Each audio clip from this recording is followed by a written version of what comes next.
Hello everyone, good morning. So আজি তোমালোকৰ ক্লাছৰ আমি স্টাৰ্ট কৰিবলৈ গৈছো হেলো এলকেনছ এণ্ড হেলো এৰিথ চেপ্টাৰটো chapter 10. Okay, haloalkanes and হেলো এৰিথ, ঠিক আছে। এই চেপ্টাৰটো হৈছে ক্লাছ 12 ফৰ অৰ্গেনিকৰ ফাৰ্ষ্ট চেপ্টাৰ হয় আৰু এটা one of the important chapter because ইয়াৰ পৰাই আমাৰ কিছুমান ৰিয়েকশ্যনৰ ষ্টাৰ্টিং হ'ব, ঠিক আছে। সেইকাৰণে এই ৰিয়েকশ্যনবোৰ পিছলৈ গৈ গৈ আমি যেতিয়া ফাৰ্ডাৰ আৰু কেমেষ্ট্ৰি পঢ়িম, অৰ্গেনিক কেমেষ্ট্ৰি পঢ়িম 12ৰ, তাত আমাৰ সেই ৰিয়েকশ্যনবোৰ অল্টাৰনেটভাৱে ইটো সিটোৰ লগত জড়িত হৈ থাকিব। সেইকাৰণে এই ৰিয়েকশ্যনবোৰ আমাক দৰকাৰ হৈ থাকিব। সেইকাৰণে এইটো চেপ্টাৰটো খুব ইম্পৰ্টেণ্ট হ'ল। মানে স্পেচিফিক কিছুমান ৰেইন ৰিয়েকশ্যন পাম, প্ৰিপেৰেশ্যন মেথড পাম, সেইবোৰ আমি এটা এটাকে চাই যাব লাগিব, ঠিক আছে। First of all haloalkanes, হেলো এৰিথ মানে কি? ধৰি লওঁ মই RH কি হয়? কি হয় RH? R মানে হৈছে এলকাইল গ্ৰুপ, H মানে হৈছে কি? হাইড্ৰজেন। ধাতু দুটা মিলি যায় যদি কি হৈ যাব? এটা হাইড্ৰকাৰ্বন হ'ব। সেই হাইড্ৰকাৰ্বনৰ পৰা যদি মই এটা X বহাও, H আঁতৰাই দিওঁ, তেতিয়াহ'লে আমি কি পাওঁ? এটা RH পাম, ঠিক আছে। বা এইটো PH মানে আকৌ কি? C6H5 মানে কি? This is PH মানে কি হয়? C6H5। মই সদায় কৈ থাকো, ক্লাছতো কৈ থাকো, দিছ ইজ ফিনাইল, ঠিক আছে। ফিনাইল, সেই ফিনাইলৰ এটা হাইড্ৰজেন দি দিলে কি হৈ যাব? ফিনাইল প্লাছ এটা হাইড্ৰজেন দিছে, বেনজিন, ঠিক আছে, বেনজিন। বা তোমালোকে ফিনাইল লিখি কেতিয়াবা ARH লিখিব পাৰা। ARH মানে হৈছে এৰাইল। এৰাইল মানে যদি বেনজিন ৰিংটোত কিবা সাবস্টিটুয়েন্ট অলৰেডি আছে, ধৰি লৈছো বেনজিন ৰিংটোৰ লগত কিবা এটা সাবস্টিটুয়েন্ট অলৰেডি আছে, এটা হাইড্ৰজেন এটা সাবস্টিটুয়েন্ট আছে, ঠিক আছে। তেতিয়াহ'লে সেইটোক আমি কি বুলি কম? এৰাইন। এই এৰাইনৰ পৰা এই এৰাইনত ইয়াত কেইটা আছে? এৰাইন আৰু এটা H আছে যেনিবা, ঠিক আছে, আৰু এটা H আছে। ইয়াৰ পৰা এটা H আঁতৰাই পেলাই ইয়াত যদি এটা আমি X বহাই দিওঁ, হাইড্ৰজেনটো এটা, তাৰ পৰা আমি কি পাম? ARX এটা পাম। আৰু এইটো কি পাম? PHX, ঠিক আছে। ওপৰটোক আমি কি বুলি কম? হেলো এলকেনছ বুলি কম, আৰু তলৰ বিলাক আমি কি বুলি কম? হেলো এৰিনছ বুলি কম, ঠিক আছে। হেলো এৰিনছ বুলি কম। আকৌ হেলো এৰিনছৰ আকৌ দুটা পাৰ্ট পাম আমি, ঠিক আছে। হেলো এৰিনছৰ দুটা পাৰ্ট আছে, চোৱা। ওকে, এইটো মোহাৰি দিছো মই, কাৰোবাৰ চাবলৈ মন গ'লে আকৌ চাই ল'ব পাৰে বস্তুটো কি হৈছে কি নাই। এইটো হৈছে এৰাইন বুলি লৈছো, ওকে, এৰাইন। এৰাইন গ্ৰুপটো কি হয়? যদি এটা বেনজিন ৰিং ফিনাইলৰ নিচিনাই হয়, তাত যদি এটা সাবস্টিটুয়েন্ট যদি থাকে, that will be এটা এৰাইন লৈ ল'ম আমি, ওকে। এতিয়া চোৱা, haloarenes are further two types হ'ল। এক নম্বৰ পাৰ্ট হৈছে nuclear halogenation, nuclear haloarenes. Nuclear হেলো এৰিনছত কি হ'ব? চোৱা, যদি ডাইৰেক্টলি তোমাৰ এটাচ হৈ থাকিব X গ্ৰুপটো, বেনজিন ৰিংটোৰ লগত ডাইৰেক্টলি যদি এটাচ হৈ থাকে, নিউক্লিয়াৰ। যদি এনেকে থাকে বেনজিন ৰিং আৰু এটা যদি সাইড চেইন লৈছো মই CH2, ধৰি লৈছো মই CH2X এনেকে আছে, হ'ল। মানে চোৱা, ইয়াত কথাটো কি আছিলে? CH3 আছিলে, CH3। সেই CH3 পৰা এটা হাইড্ৰজেন অঁতৰাই পেলাই কি হৈছে? এটা X গৈছে যেনিবা, তেতিয়া আমি কি লিখিম? এইটো CH2X হ'ল। এইটো ওৱান টাইপ অফ এৰাইন বুলি ক'ব পাৰা তোমালোকে, ওৱান টাইপ অফ এৰাইন। যদি ইয়াৰ নামটো কি হৈ যায়? টলুইন বুলি ক'ম। কি বুলি ক'ম এইটো নামটো? টলুইন, ঠিক আছে। এনেকুৱা এটা কেছ কৰিছো। এটা চোৱা, এইটো ডাইৰেক্টলি এটা হৈ থাকিলে এইটো নিউক্লিয়াৰ হেলোজেনেশ্যন হ'ব, নিউক্লিয়াৰ হেলো এৰিনছ বুলি ক'ম। আৰু যদি এনেকে সাইড চেইনডালৰ লগত Xটো লাগি থাকে, যদিও এইকেইটা কি হয়?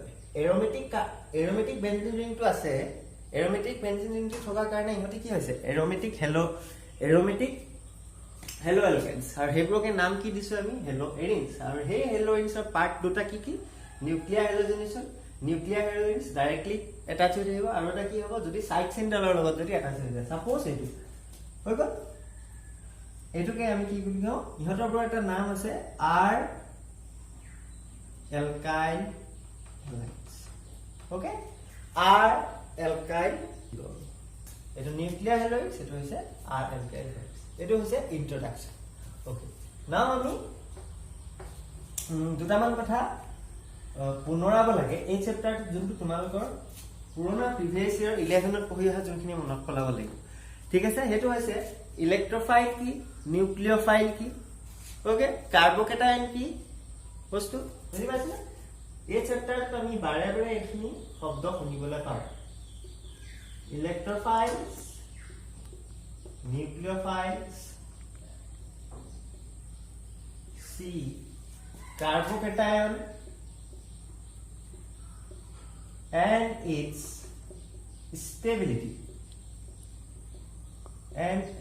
stability order okay এই তিনটা বস্তু প্ৰিভিয়াস ক্লাস ইয়াৰ জমি শিকি আইছিলো হেতু লাগিব ইয়াত হৈ গল ওকে এতিয়া আমি আহো types of haloalkanes okay types of haloalkanes ধৰি লোৱা types of haloalkanes primary secondary tertiary মানে গম পাবা প্ৰাইমাৰী হলে কি হ'ব যদি মানে কি লিখছো ডাইৰেক্টলি x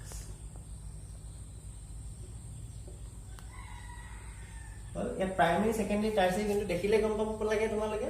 this is কি হয় যোনটো কাৰ্বন ভালকে মন কৰিবা জুনে জুনে বুজি নাই পোৱা এতিয়ালৈকে প্ৰাইমাৰী সেকেন্ডাৰী কেনেকৈ উলিয়াম কি চাবা x আছে x টো এটো কাৰ্বনৰ লগত লাগি আছে আৰু হেতু কাৰ্বন কেটা কাৰ্বনৰ লগত লাগি আছে x আছে x টো এটো কাৰ্বনৰ লগত লাগি আছে কি কেটা কাৰ্বনৰ লগত আছে তিনটা that means 3 ডিগ্ৰী আৰু এটো কি হৈ যাব x c r r r means কি r means alkyl group alkyl groups are nothing but carbon compound directly carbon so এটা 1 এইটা আছে types of 1 degree 2 degree 3 degree haloalkanes আমি পাই গলো ওকে এতিয়া নেক্সট চাও আমি allyl halides হল allyl halides কি হয় হেতু চাও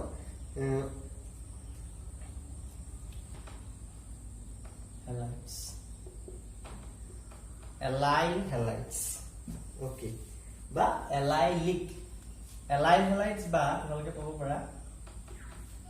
allylic halides or allyl halide এটা শব্দ দিস একেটাই হয় দুটা বস্তু allylic বা allyl halide ধৰি লোৱা CH3 CH2 double bond আছে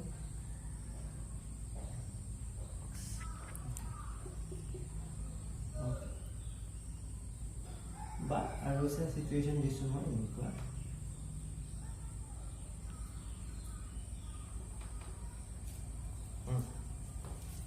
এটা ইয়াত চোৱা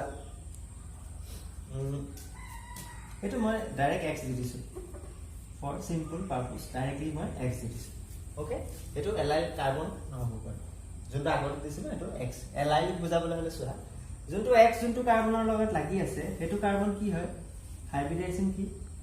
sp3 বুজি পাইছানে কাৰ্বনৰ হাইব্ৰিডাইজেশনৰ ওপৰত নিৰ্ভৰ কৰি মানে x হেলো এলকেনছৰ হাইব্ৰিডাইজেশনৰ ওপৰত নিৰ্ভৰ কৰি ইয়াক ফাইভাৰ ক্লাসিফাই কৰিলো আমি 1 ডিগ্ৰী 2 ডিগ্ৰী 3 ডিগ্ৰী তাৰপৰ কাৰ্বন এটা পাৰ্ট আছে আকৌ কি বুজি পাইছানে মানে টাইপস অফ হাইব্ৰিডাইজেশন হেলো এলকেনছৰ টাইপস অফ হাইব্ৰিডাইজেশনৰ ওপৰত নিৰ্ভৰ কৰি তাক দুটা ভাগত ভাগ কৰিছো প্ৰাইমাৰী সেকেন্ডাৰী টাৰ্চিয়াৰী আৰু নেক্সট কি পাইছো এলাইলিক হেলাইডছ এলাইলিক হেলাইডটো x টো কোৰ লগত জড়িত হৈ থাকিব sp3 কাৰ্বনৰ লগত জড়িত হৈ থাকিব কিন্তু তাৰ যোনটো এডজাসেন্ট কাৰ্বন এই কাৰ্বনটো হাইব্ৰিডাইজেশন কি sp2 হৈ গল একাৰণে কি বুলি কম এলাইলিক সিস্টেম বুলি কম ঠিক এনেদৰে ইয়াতো চোৱা এটো এটা কাৰ্বন হৈ আছে যেনিবা ধৰি লোৱা x ৰ লগত কাৰ্বন আছে এই কাৰ্বনটো হাইব্ৰিডাইজেশন কিমান sp3 কেনেকৈ গম পাইছো চোৱা 1 2 3 আৰু এটা কি আছে হাইড্ৰোজেন 4 সিগমা হলে কি হয়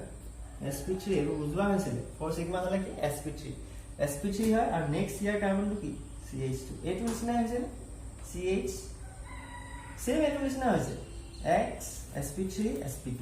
বুজি পাইছানে মানে x টো যদি ডাইৰেক্টলি sp3 কাৰ্বনৰ লগত এটাচ হৈ থাকে কিন্তু হে sp3 কাৰ্বনটো যদি নেক্সট sp2 লগত এটাচ হৈছে এটো sp3 নেক্সট sp2 তেতিয়া এটো সিস্টেমক আমি কি বুলি কম এলাইলিক সিস্টেম বুলি কম আৰু হে এটো আমি কি বুলি কম এলাইলিক হেলাইড x টো মই স্পেসিফাই কৰা নাই X is a halide. আৰু halide বুলি কোৱাৰ লগে লগে সবে চাগে গম পাইছে গ্ৰুপ 17 ৰ গোটেইখিনি এলিমেন্টৰ কথা আমি কৈছো হল গ্ৰুপ 17 ৰ গোটেইখিনি ওকে নেক্সট আৰু এটা আছে ভিনাইলিক ভিনাইলিক মানে কি টাইপস অফ হাইব্ৰিডাইজেশনৰ ওপৰত নিৰ্ভৰ কৰি কি বনাইছো এটো sp3 হাইব্ৰিডাইজেশনৰ ওপৰত এটা পালো এতিয়া ভিনাইলিক হেলাইড বুলি ক'লে কি বুজিব ভিনাইলিক হেলাইডস এখিনি ইন্ট্ৰোডাকশন খিনি ইম্পৰ্টেন্ট হয় পিছত তোমালোকে কিছুমান ৰিঅ্যাকশন এলাইলিক ভিনাইলিক ওয়াৰ্ডটো আহি থাকিব পাৰে ভিনাইলিক মানে কি ডাইৰেক্টলি যত CH2 হল না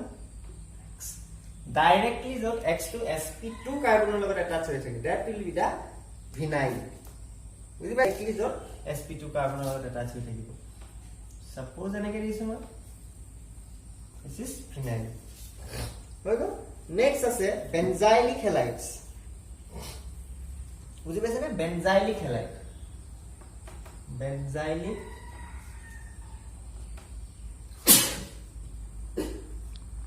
X2 এনেকুৱাটাৰ লগত এটাচ হৈ থাকিব বেনজাইলিক বুলি ক'লে ডাইৰেক্টলি এটা বেনজাইলিক বুলি ক'লে ইয়াত শব্দটো কি হৈ আছে সবা বেনজাইলিক বেনজিনৰ পৰা অহা নিচিনা লাগিছে নে লাগিছে বেনজিনৰ পৰা অহা নিচিনা বেনজিনৰ পৰা হৈছে বেনজাইলিক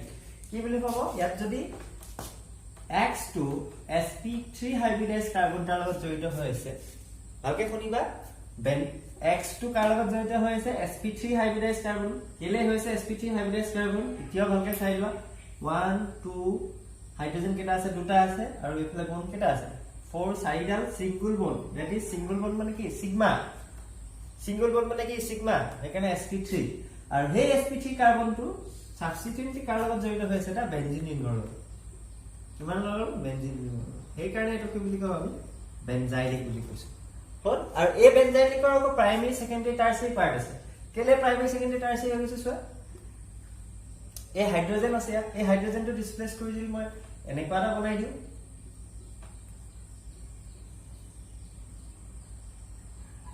ইয়াত চোৱা this is also a benzylic halide benzylic halide কিন্তু ইয়াৰ ডিগ্ৰী কিমান হ'ব চোৱা 1 2 3 হল আৰু এটা মই ড্ৰ কৰিছো সাপোজ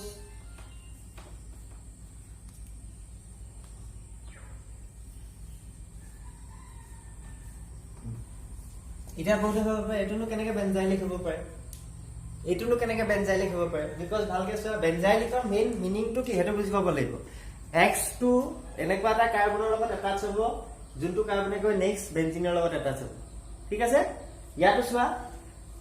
X2 এনেকুৱা এটা লগত এটাচ হৈছে আৰু ইয়াৰ হাইব্ৰিডাইজেশন ইয়াত কি sp3 আৰু ই গৈ পেলাই ফাৰ্দাৰ কাৰ লগত এটাচ হৈছে বেনজিনৰ লগত এটাচ হৈছে নে পিছত অকল মতলব নাই কি আছে কিন্তু ইয়াত কি হৈছে sp3 হৈছে well this is the definition benzylic or definition fulfill কৰিছে সেইকাৰণে হেতুটা কি হ'ব benzylic আৰু ইয়াৰ ডিগ্ৰী কি হ'ব 1 2 2 okay these are the example of benzylic ঠিক আছে এইখিনি হৈছে ইন্ট্ৰোডাকশন যোনখিনি জানিব লাগে nomenclature so hello alkanes or nomenclature mainly কেনে কৰা হয় সিম্পল একদম সৰু এতিয়া ক্লাস 9 10 ইহতিও পাৰিব লাগে এইখিনি সবে পাৰিব x এনেকে যদি আছে সিম্পল এটা x আছে যেনিবা আমি কি কৰিম ইয়াক আমি নাম্বাৰ 1 দি দিম হল লোয়েস্ট সাবস্টিটিউট নাম্বাৰ 1 দি দিম আৰু নামটো কেনে কম 1 hello 1 2 3 4 butane 1 hello butane simple আমাৰ জেনাৰেল বুলি ক'লে হল 1 hello butane এতিয়া হল মোক এটো কথা ক'ব লাগে ইয়াৰ নামটো কি হ'ব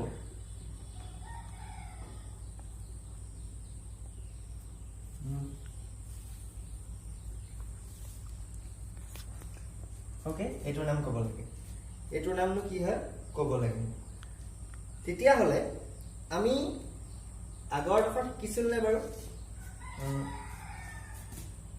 তাৰ আগতে আৰু এটা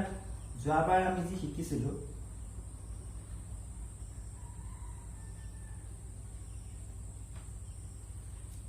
এই দুটাৰ নাম কি হ'ব পাৰে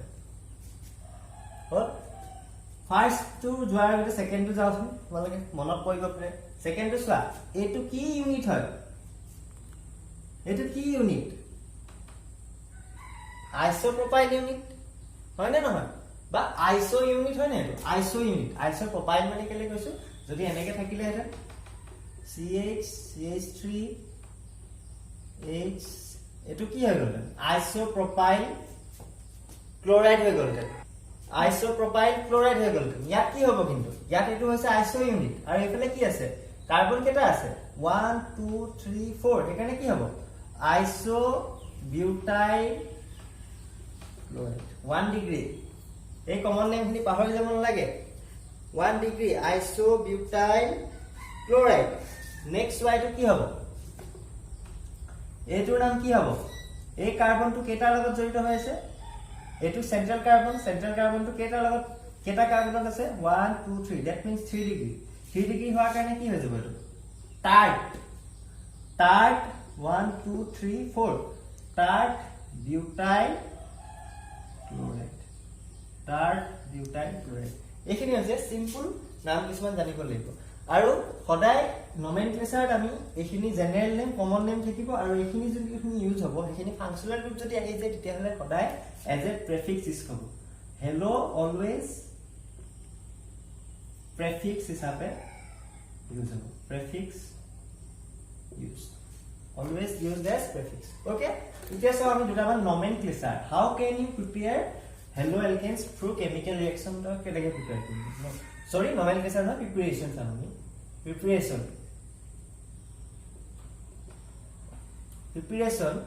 এক নম্বৰ দিছো from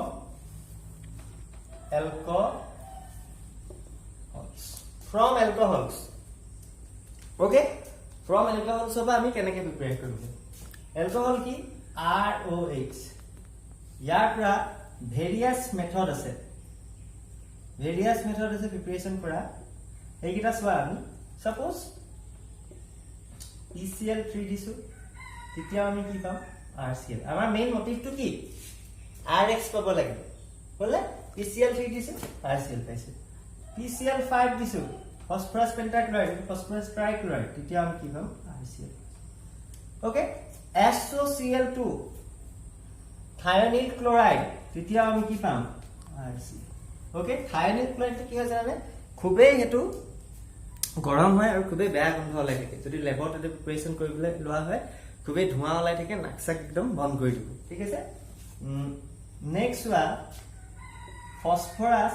এটা ক্লোৰিনৰ কাৰণে দেখাইছিলো ফসফৰাসৰ লগত এটা ৰিঅ্যাকশন আছে এটো খুব কমে পোৱা যায় কিন্তু হেতু এটা ইম্পৰ্টেন্ট হয় ইমান এক্সপ্লোজিভ নহয়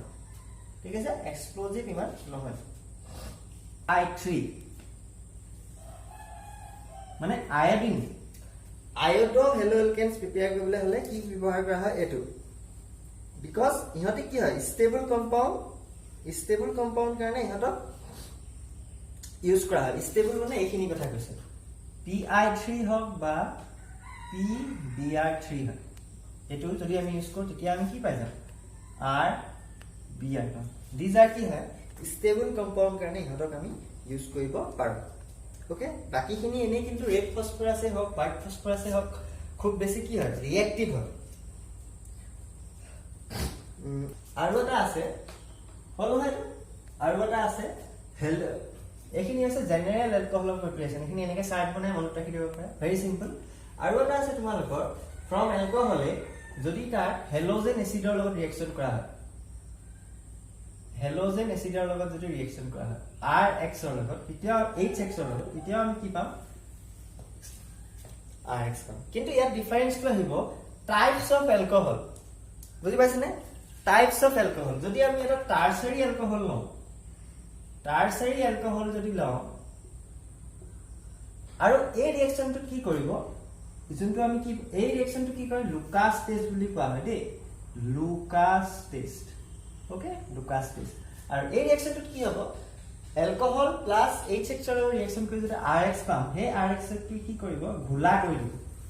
ৰিঅ্যাকশন ভেসেলটো তানি কি কৰিব ঘোলা কৰিব টাৰ্বিডিটি বুলি কোৱা হয়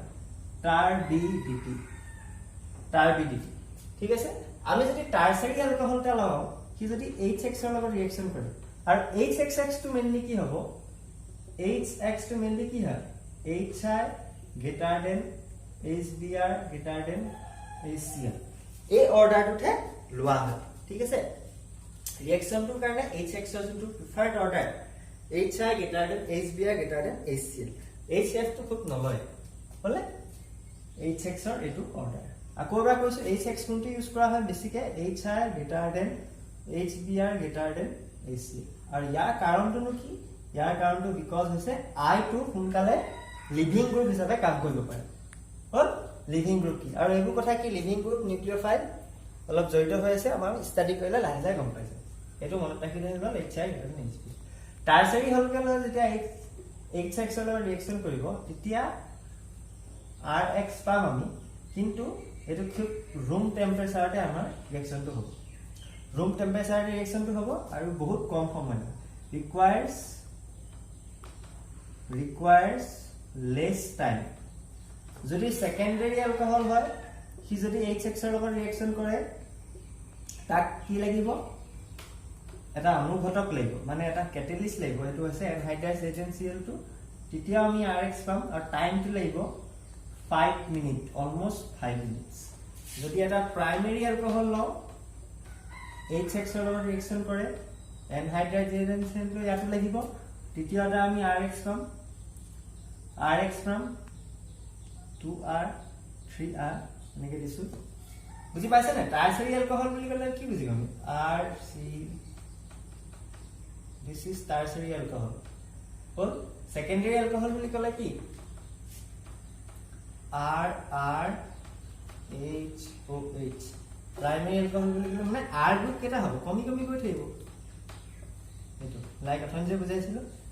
হল হেতি চোৱা ইয়াত কিমান লাগিব 10 to 15 মিনিট